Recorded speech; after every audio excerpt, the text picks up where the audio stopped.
الوطن يا للوطن قم الوطن بنا الوطن. Assalamualaikum warahmatullahi wabarakatuh. Alhamdulillahirabbil alamin wassalatu wassalamu ala asyrafil anbiya'i wal mursalin sayyidina wa maulana Muhammadin sallallahu alaihi wasallam. Amma ba'du. Para sahabat, para pemirsa, para pecinta, para muhibbin yang selalu dan tetap setia mengikuti, menyimak kajian-kajian yang kami sampaikan, izinkan kami untuk menyampaikan salam kehormatan dan doa keselamatan.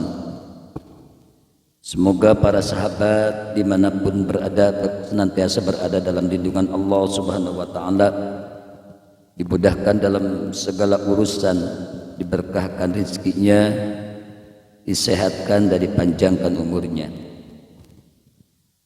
Kita masih berbicara tentang serial peranan Wali Songo dalam mensyiarkan dakwah Islam di bumi Nusantara. Pada kesempatan kali ini kita akan mencoba untuk menelaah seorang waliullah, juru dakwah di tanah Jawa yang mendapatkan julukan Sunan Kudus.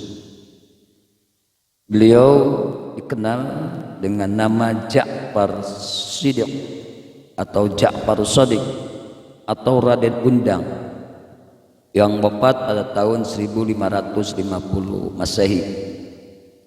Beliau juga dijuluki sebagai Raden Amir Haj sebab pernah memimpin jamaah haji.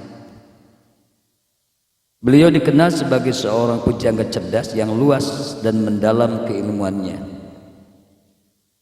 Sunan Kudus merupakan putra dari Raden Osman Haji yang menyebarkan agama Islam di daerah Jipang, Panolan, Blora, Jawa Tengah. Dalam silsilah Sunan Kudus masih keturunan Nabi Muhammad SAW. Tercatat secara detail dalam silsilah Ja'far bin Raden Usman Haji bin Raja Pandeta bin Ibrahim As-Samarqandi bin Maulana Muhammad Jumadil Kubro bin Jaini Al-Husain bin Jaini Al-Kubro bin Zainul Alim bin Zainul Abidin bin Sayyid Husain bin Ali radhiyallahu anhu. Sunan Kudus juga dikenal dengan julukan Walil Ilmi karena sangat menguasai ilmu-ilmu agama, terutama ilmu tafsir, fikih, usul fikih, tauhid, hadis, serta ilmu logika atau ilmu mantik. Sunan Kudus juga dipercaya sebagai panglima perang Kesultanan Demak. Ia mendapat kepercayaan untuk mengendalikan pemerintahan di daerah Kudus sehingga menjadi pemerintahan, yaitu bupati sekaligus sebagai pemimpin agama. Sunan Kudus meninggal di Kudus pada tahun 1550 Masehi dan makamnya berada di dalam kompleks Masjid Menara Kudus. Para sahabat, para pemirsa, dalam menjalankan dakwahnya, Sunan Kudus menerapkan beberapa strategi untuk mensiarkan dakwah Islam di daerah Kudus. Di antaranya, Sunan Kudus menjadi salah satu dari para wali yang merasakan pengalaman belajar di Baitul Maqdis, Palestina. Pada saat berada di Baitul Maqdis, ia berjasa memberantas penyakit yang banyak menelan korban. Berkat jasanya inilah Sunan Kudus diberi ijazah wilayah atau daerah kekuasaan di Palestina.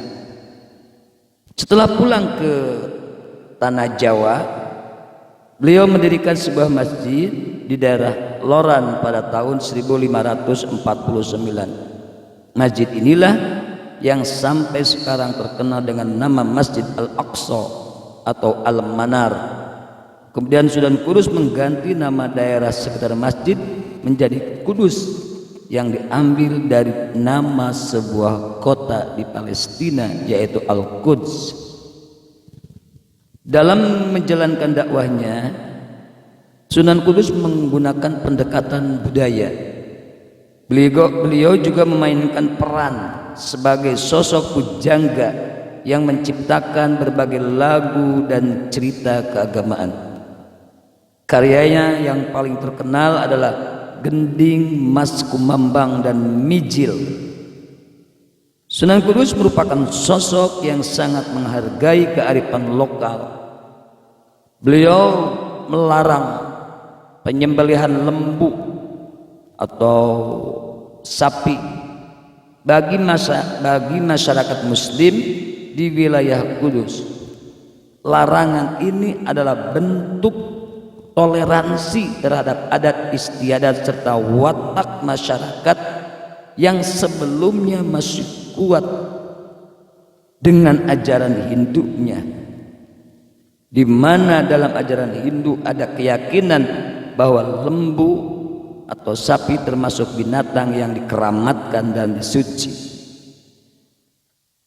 Maka sebagai gantinya, ketika hari raya Idul Adha, masyarakat Muslim di sana dianjurkan oleh Sunan Kudus untuk mengganti menyembelih lembu, diganti dengan penyembelihan kerbau.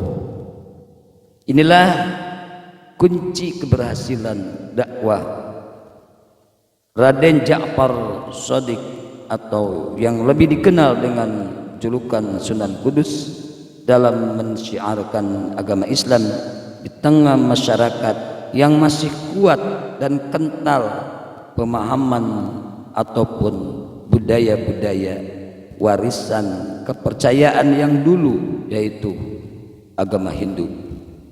Tentu ini menjadi contoh dan teladan bagi kita semua untuk menerapkan dakwah dalam konteks sosial dan zamannya masing-masing.